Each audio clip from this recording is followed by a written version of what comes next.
2024 లేదా 25లో డిగ్రీ లేదా బీటెక్ చదివారా? సాఫ్ట్‌వేర్ జాబ్ కోసం ఎదురు చూస్తున్నారా? అయితే కోడ్ జ్ఞాన్ 100 డేస్ కోర్సులో చేరండి. జాబ్ సాధించండి. నమస్కారం ప్రియా చౌదరి గారు. నమస్తే. ఒకప్పుడంటే సాంప్రదాయబద్ధంగా బట్టలు వేసుకోవటం, దానికి సంబంధించినటువంటి వాటిల్లో భారతీయ సాంప్రదాయం ఇలానే ఉంటుందనేటువంటి దానికి మాట్లాడుకునేవాళ్ళం. ముఖ్యంగా తెలుగులో అయితే దానికి చాలా ఇంపార్టెన్స్ వాల్యూ ఇచ్చేసుకుంటూ వచ్చేవాళ్ళం. అయితే ఇప్పుడున్న జనరేషన్ మారుతూ వస్తూ ఉంది కాబట్టి బట్టల దానికి సంబంధించినటువంటి వాటిల్లో మా ఇష్టం వచ్చినట్టు వేసుకుంటాం, మేము ఎలా ఉంటే ఎందుకు అనేటువంటి ఎక్కువగా వినిపించేటువంటి డిస్కషన్స్ అవి. ఓవరాల్గా మాట్లాడుకుందాము. సంస్కృతి ముందుకు వెళ్తుంది అనుకోవాలా, లేదా అలవాటు పడాల్సినటువంటి అవసరం వచ్చేసింది అనుకోవాలా? అంటే ఆ విధంగానే ఉండాలేమో అనేటువంటి, అలవాటు పడాలేమో అనేటువంటి ఆలోచనలోకి వెళ్ళిపోవాల్సినటువంటి అవసరం ఉందంటారా? ఎలా తీసుకోవాలి? మనాళ్ళు చాలా గొప్పవాళ్ళు, చాలా పొదుపరులు, అలాగే చాలా భద్రత కలిగినటువంటి వాళ్ళు.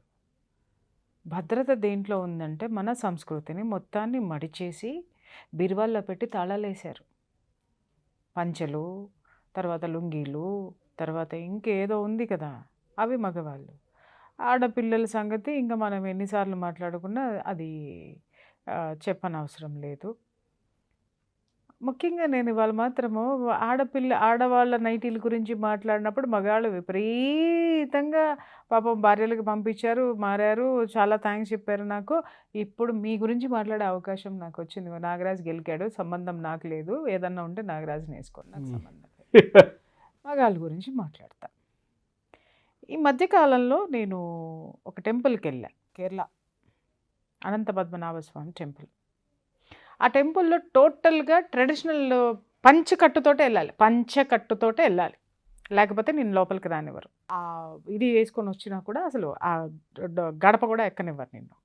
బయట నుంచే పంచె కట్టుకొని రావాలి. అప్పుడు నేను అనుకున్నాను, లోపల చూస్తే చక్కగా అందరూ వాళ్ళ స్టైల్లో పంచెలు కట్టుకొని చాలా అద్భుతంగా ఉన్నారు.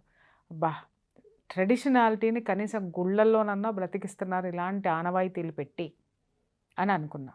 లోపలికి వెళ్ళాను, చాలా టైం పట్టింది. హ్యాపీగా చాలాసేపు మెడిటేషన్ చేసుకున్నాను. అద్భుతమైన ఎనర్జీస్ అవంతా చూస్తూ వచ్చేసరికి కొంతమంది కొన్ని అవతారాలను చూసిన తర్వాత మూడంతా నాశనం అయిపోయింది. అంతసేపు చేసుకున్న మెడిటేషన్ ఎనర్జీ కాస్త దొబ్బింది. ఏందని అడుగు. కొంతమంది అన్నయ్యలు జీన్స్ ప్యాంటు మీద ఇది కట్టుకొని తిరుగుతున్నారు. ఏమనాలి వీళ్ళని? అక్కడ ట్రెడిషనాలిటీ పెట్టింది దేనికి రా నాయన? పంచ కట్టు, నీ శరీరానికి కట్టు, జీన్స్ ప్యాంటుకి కాదు. అర్థమైందా? జీన్స్, అసలు ఆ జీన్స్ అనేటటువంటి పదార్థాన్నే లోపలికి అలౌ చేయకూడదు. అండర్స్టాండ్? బట్ వీళ్ళు ఏం చేసినారు, జీన్స్ ప్యాంటు మీద పంచ కట్టుకొని వచ్చారు. ఒరే నాయనా అని చూసుకొని పాపం భగవంతుడు. ఎందుకంటే ఇందాక మీరు అన్నారు కదా తమరు, ఇది యాక్సెప్ట్ చేయాలా, ఫాలో అవ్వాలా అని. అప్పుడు నాకు అనిపించింది అనంత పద్మనాభ స్వామి ఎందుకంటే పడుకున్నాడు, ఇవన్నీ నేను చూడాల్సిన అవసరం నాకుందా అని పడుకున్నట్టున్నాడు. ఓకే. ఆడపిల్లల్ని చూసా, చక్కగా అందరూ ఆ కేరళ స్టైల్లో అవి కట్టుకొని చక్కగా సాంప్రదాయబద్ధంగా చాలామంది చీరలు కట్టుకొని వచ్చారు. అమ్మ వెరీ గుడ్, ఆడపిల్లలన్నా అట్లీస్ట్ ఆడవాళ్ళన్నా ఫాలో అయ్యారు ట్రెడిషను అని చెప్పేసి అని వీడియోలు తీసుకుంటానికి లేదు. లేకపోతే అది ఒకటి తీసుకొచ్చి చేసి పడేసేదాన్ని సుమన్ టీవీలో. చూస్తూ ఉండేసరికి కొంచెంసేపు అలా కూర్చున్న తర్వాత అలా మెల్లగా ఇంకా జనం వస్తూ ఉన్నారు. తర్వాత చూస్తును కదా, రెండు ఒకటే జాతి. ఆ అమ్మలు కూడా జీన్స్ ప్యాంట్లు వేసుకుని జీన్స్ ప్యాంట్ల మీద పంచెలు కట్టుకొని లోపలికి వస్తున్నాయి. అసలు ఒక సంప్రదాయం ఎందుకుంది, దాన్ని ఎందుకు పాటిస్తున్నాము, దాని వెనక ఉన్నటువంటి విలువలేంటి? ఏం మారారా అయ్యా, ఏం మారారు? మారాము అనేటటువంటి ఒక ట్యాగ్ వేసుకొని విలువల్ని పక్కన వదిలేసి వలువల్ని కత్తిరించుకుంటూ తిరుగుతున్నారు మీరు అందరూ. మీరు కాదు, నేనైనా నా ఇంట్లోనైనా అదే జరుగుతుంది ఇవాళ. అంటే పక్కవాడు అలా చేస్తున్నాడు కాబట్టి నేను ఇది చేస్తే నేను చేయాల్సి వస్తుందేమో, నేను చేయకపోతే వెనకబడతామేమో అని నువ్వు మాట్లాడతావేమో. చిన్న ఎగ్జాంపుల్ చెప్తా. ఇప్పుడు ఒక అపార్ట్మెంట్లో అందరం ఉంటాం. ఇప్పుడు ఇరుగు పొరుగు అనేటటువంటి వాళ్ళు ఉంటారు. ఉన్నప్పుడు మనకంటే వయసులో పెద్దవాళ్ళని మనం చాలా గౌరవిస్తాం, చాలా హుందాగా చూస్తాం, ఆ గౌరవం ఇస్తాం కదా. కొంతమంది ఒక్కొక్కసారి వాళ్ళ ఇళ్ళకి వెళ్ళాలంటే ఇబ్బంది వస్తుంది. పొద్దున్నే లెగిస్తే అన్నయ్య అని పిలుస్తామో, లేకపోతే అంకుల్ అని పిలుస్తామో, లేకపోతే బాబాయ్ అని పిలుస్తామో, మావయ్య అని ఏమన్నా సరే ఒక వరస, లేకపోతే సార్ అని పిలుస్తామో, చెడ్డీలు వేసుకుని తిరుగుతూ ఉంటారు. దాని పేరు షార్ట్స్. ఎంత ఇబ్బందిగా ఉంటుందో ఎప్పుడైనా ఆలోచించారా అండి మీరు? మగవాళ్ళు, ఆడవాళ్ళు నైటీ వేసుకున్నందుకు తెగ గింజుకుంటున్నారు. ఆడవాళ్ళు బట్టలు ఏదో అర్ధనగ్న ప్రదర్శన చేయడం వల్ల మానభంగాలు జరిగిపోతున్నాయి, అత్యాచారాలు జరిగిపోతున్నాయని గగ్గోలెట్టేస్తున్నారు. మరి మీరు చేసే పని ఏంది భయ్యా? ఎయిర్పోర్ట్లో చూడు అయ్యే చెడ్డీలు కనపడతాయి. ఓకే, ఇంట్లో వేసుకుని తిరిగారు, ఇబ్బంది పడుతుందంటే ఇంటికి వెళ్ళడం మానేస్తాం. నిజంగా ఇబ్బందికరంగానే ఉంటుంది, అది మీకు కంఫర్టబుల్ కావచ్చు. నైటీలు ఆడవాళ్ళకి కంఫర్టబుల్ అంటే మీకు ఎంత చిర్రెత్తుకు వస్తుందో, మీకు షార్ట్స్ కంఫర్టబుల్ అంటే మాకు కూడా అంతే చిర్రెత్తుకు వస్తుంది. నువ్వు నీ ఇంట్లో ఉన్నప్పుడు వేసుకో, నైట్ టైం వేసుకో, పొద్దున్న బయటకు వచ్చిన తర్వాత మళ్ళీ మామూలు లుంగి కట్టుకొని సావు, లేకపోతే ఇంకేదన్నా వేసుకొని, ట్రాక్లు చచ్చినాయి కదా నిండా, అవి వేసుకొని సావచ్చు కదా. అబ్బే అయ్యే వేసుకొని తిరుగుతుంటారు. మీరు మాత్రం ముప్పాతికి నగ్న ప్రదర్శన చేసేయచ్చు అవి వేసుకొని. ఆడది వేసుకుంటే మాత్రం తప్పు. ఆడది తప్పే, నేనేమో అదే ఒప్పేమా అని నేను మాట్లాడటల్లా. అరే, ఎదుటివాడి యొక్క అంగాంగ ప్రదర్శన లేకపోతే ఆ యొక్క వస్త్రధారణ నీకెంత ఇబ్బంది కలిగిస్తుందో బాస్, నీ వస్త్రధారణ నాకు ఇబ్బంది కలిగించదా? వేసుకునే ప్రదేశాలేంటి, వేసుకునే ఏంటి పద్ధతి కాదు. సంస్కృతి సాంప్రదాయం ఒకటి ఏడ్చింది, కనీసం స్క్రీన్ మీద అయినా దాన్ని చూపండి. ఇంట్లో గుడ్డలేవా? 10 మందికి చూపించేటప్పుడు హుందాతనం అనేది మీకు తెలియదా? ఆ షార్ట్స్ వేసుకొని వచ్చి ఏందో అది, ఏ భాషని, ఏ వేషాన్ని, ఏం చెప్తున్నారు మీరు? తెలుగు గడ్డ మీద పుట్టి తెలుగు గడ్డ మీద ఉండి ఏం సాంప్రదాయాన్ని మీరు చెప్తున్నారు? అరే, మనం ఒక పని చేస్తే కొన్ని లక్షల మంది ఫాలో అవుతారన్న జ్ఞానం కూడా లేకుండా, లేకపోతే ఆ షార్ట్లు వేసుకుని తిరుగుడు ఏంది? పబ్లిక్లో మీరు ఎలా ఉండాలనేది తెలియదా? అరే, పబ్లిక్లో ఒక చెల్లి ఉంటుంది, ఒక తల్లి ఉంటుంది, ఇంకొకళ్ళు ఉంటారు, పరాయి స్త్రీ ఉంటుంది, ఇబ్బంది పడుతుంది నిన్ను చూసి. నిన్ను చూపించుకోవడానికి నువ్వు తిరుగుతున్నావా? నీ బట్టలు చూపించుకోవడానికి తిరుగుతున్నావా? నీ అభివృద్ధిని చూపించుకోవడానికి తిరుగుతున్నావా? నీ పాష్నెస్ని చూపించుకోవడానికి తిరుగుతున్నావా? ఎదుటి ఆడదాని మనోభావాన్ని కూడా గుర్తించండి. ఆడదాని మీద ఏలెత్తి చూపిస్తున్నారు కదా. మీకు చెప్తున్నాను ఈరోజు, ఇప్పటివరకు నాకు సందర్భాలు రాలేదు. ఈ పెద్ద మనిషి మాట్లాడాడు కాబట్టి ఏం మాట్లాడినా మంచిగా మాట్లాడినావు నువ్వు. ఇవాళ ఎంత ఇబ్బందికరంగా ఉంటుందో తెలుసా? ఒక్కొక్కసారి చాలా ఉంటుందండి. మీరు ఆడవాళ్ళని చూస్తే, ఆడవాళ్ళు అలాంటి బట్టలు వేసుకుంటే మీకెంత ఇబ్బందికరంగా ఉంటుంది అంటారు. మీరు వేసుకునే దుస్తులు కూడా మాకు అంతే ఇబ్బందికరంగా ఉంటుంది. దాని గురించి ఎవడు ఎందుకు మాట్లాడ్డాయా? ముందు నిన్ను నువ్వు సంస్కరించుకో, తర్వాత దేశం గురించి మాట్లాడతాం, తర్వాత రాష్ట్రం గురించి మాట్లాడతాం, తర్వాత పక్కనోడు గురించి మాట్లాడతాం. చిన్నప్పుడే పుట్టిన సంవత్సరం కూడా ఉండదు ఆడికేమో జీన్స్ ప్యాంట్ 2000 3000 కొట్టి ఆడికి ప్యాంట్లు వేస్తాం ఇంటో కొడుక్కి. మనమేమో ఆడి పుట్టినరోజుకి షెడ్డీలు వేసుకుని తిరుగుతాం. ఆడిగా కావాల్సింది ప్యాంటు. అంటే వాడి వయసు నువ్వవుతున్నావా, నీ వయసు వాడిది అవుతుందా? అక్కర్లేనప్పుడేమో నిండా దొడుకుతాము, అరే తొడగాల్సినప్పుడేమో ఓడ తీసుకొని తిరుగుతున్నాము. ఇది ఎక్కడి సంస్కృతి అండి? ఎక్కడ సంస్కృతి? అరదాని గురించి మాట్లాడినప్పుడు మిమ్మల్ని కూడా క్వశ్చన్ వేసుకొని మీ విషయం కూడా మాట్లాడదలుచుకున్నాను నేను. అసలు చాలా సందర్భాల్లో నాకు ఇవన్నీ చిరాకు అనిపించింది, కానీ ఇది టాపిక్, మాట్లాడాల్సిన టాపిక్ అనేది నాకు ఇప్పుడు ఈ పిల్లోడు మాట్లాడిన తర్వాత నాకు అర్థమైంది. మాట్లాడి తీరాలి. అరే, సంస్కృతిగా ఇన్వైట్ చేయండి సార్. ఆ జీన్స్ ప్యాంట్ల మీద లుంగీలు కట్టుకొని వచ్చేది ఏంటండి? అంటే చాలా మంది మేము అలా వేసుకుని తిరిగితే మీకు వచ్చిన ఇబ్బంది ఏంటని చెప్పేసి అడుగుతుంది. ఇబ్బంది అదే చెప్తున్నాను కదా భయ్యా, ఇబ్బంది అదే చెప్తాను. ఇప్పుడు మీ ఇంట్లో మీ మదర్ ఉన్నారు, మీ మదర్ చక్కగా శారీ కట్టుకుంటున్నారు. శారీ కట్టుకుంటే ఆ ప్లేస్లో అమ్మ షార్ట్స్ వేసుకో హ్యాపీగా ఉంటుందని తీసుకెళ్ళి ఇస్తావా? లేకపోతే ఇంకొకటి వేసుకో, ఆడపిల్లలు వేసుకున్నాయి ఇంకొకటి వేసుకో అని చెప్పి ఇచ్చి నువ్వు చూడగలుగుతావా? నువ్వు యాక్సెప్ట్ చూడగలుగుతావా అనే ప్రశ్న కాదు ఇక్కడ. సారీ, యాక్సెప్ట్ చేయగలుగుతావా నువ్వు ఆమెని? ఎందుకు యాక్సెప్ట్ చేయలేవు? తల్లి, మదర్ అనగానే నీకు ఒక ఇమాజిన్ ఉంటుంది, నీకు ఒక ఇమేజ్ ఉంటుంది. అమ్మ ఎలా ఉంటుంది? చక్కగా ఇట్లా జడేసుకొని ఉంటుంది, చక్కగా చీర కట్టుకొని ఉంటుంది, హుందాగా ఉంటుంది. మా అమ్మ ఎట్లా ఉన్నా కష్టపడి పనిచేసి చెమటలు గారుతున్నా కూడా మా అమ్మ అందంగా ఉంటుంది.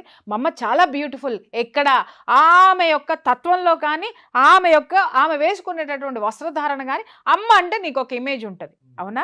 అలాగే యువతలో ఒక మగాడిని చూసినప్పుడు కూడా అన్ననో, బాబాయనో, మావయ్యనో, లేకపోతే ఇంకేదన్నానో వరుసలు పెట్టి పిలుచుకున్నప్పుడు వాళ్ళ యొక్క ఆ వ్యక్తి మీద ఒక విధమైనటువంటి ఒక సెక్యూర్డ్ అనుబంధం అనేది ఒకటి ఏర్పడినప్పుడు వాళ్ళ యొక్క హుందాతనము దానికి తగ్గట్టే ఉండడం అనేది యువతల వాళ్ళు కూడా కోరుకుంటారు.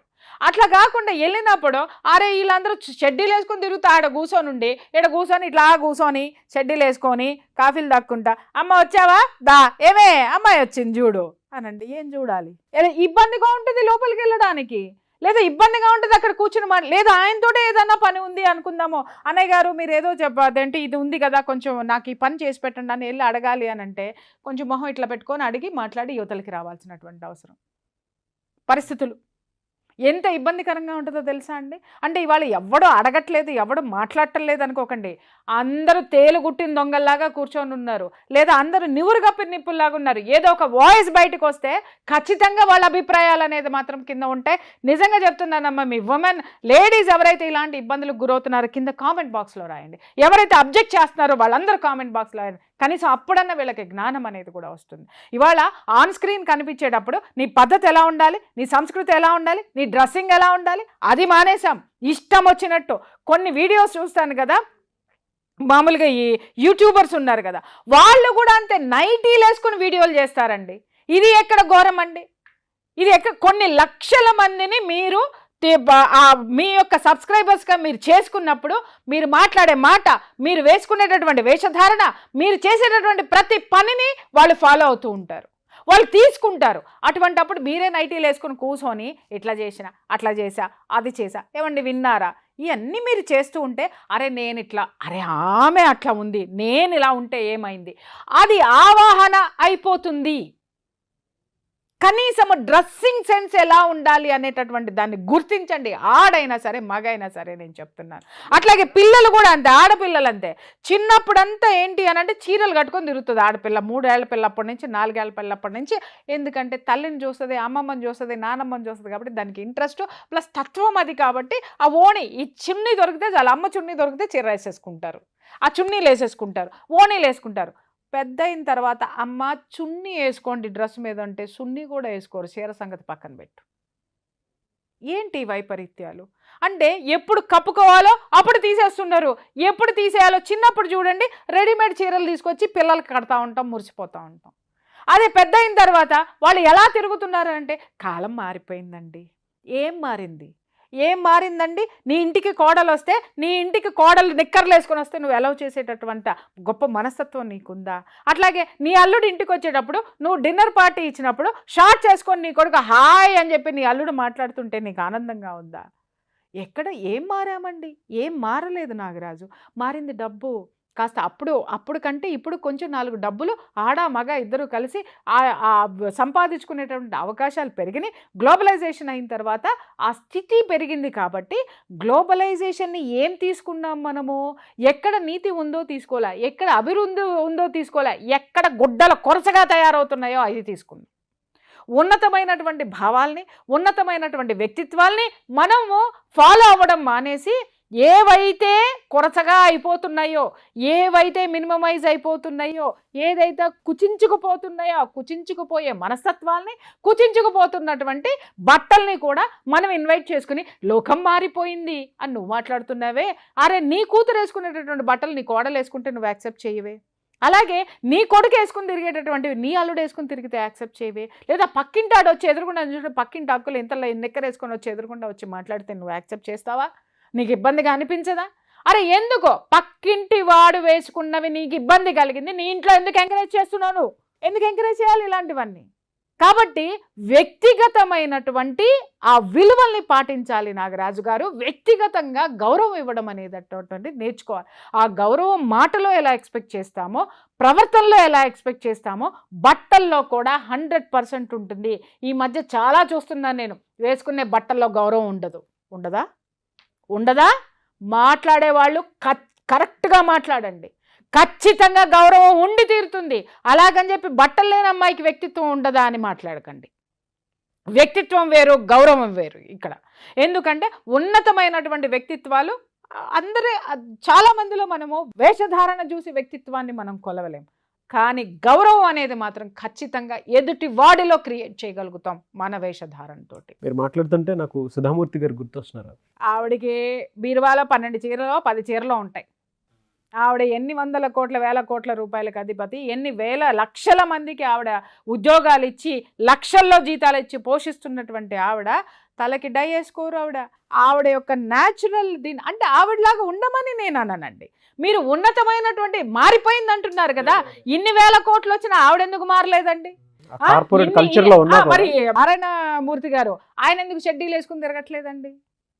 ఆయన ఎందుకు పబ్లిక్లోకి ఇలా వచ్చి ఈ ఈ మిడి నడమంత్రపు సిరిని మిడిమిడి వీటిల్ని ఎందుకు చూపించట్లేదండి? ఎదిగిన కొద్దీ ఒదిగి ఉండాలి నాగరాజు. అన్నీ ఉన్న ఇస్తరాకు అణిగిమణిగి ఉంటుందే, ఏమీ లేనిది ఎగిరెగిరి పడద్దంట. జ్ఞానం ఉన్నవాడు ఎప్పుడూ కూడా అన్నీ ఉన్న ఇస్తరాకులాగా అణిగే ఉంటాడు. ఎందుకంటే జ్ఞానం అనేటటువంటి బరువు వాడి మీద ఉంది కాబట్టి, దాన్ని వాడు కాపాడాల్సిన బాధ్యత ఉంది కాబట్టి, అతడైనా ఆమైనా సరే. అలాగే దయచేసి గుడ్డలేసుకుంటేనే ఉంటుందా అని మాట్లాడకండి. బట్టల్లోనే ఉంది everything. Everything is within our clothes or with our clothes.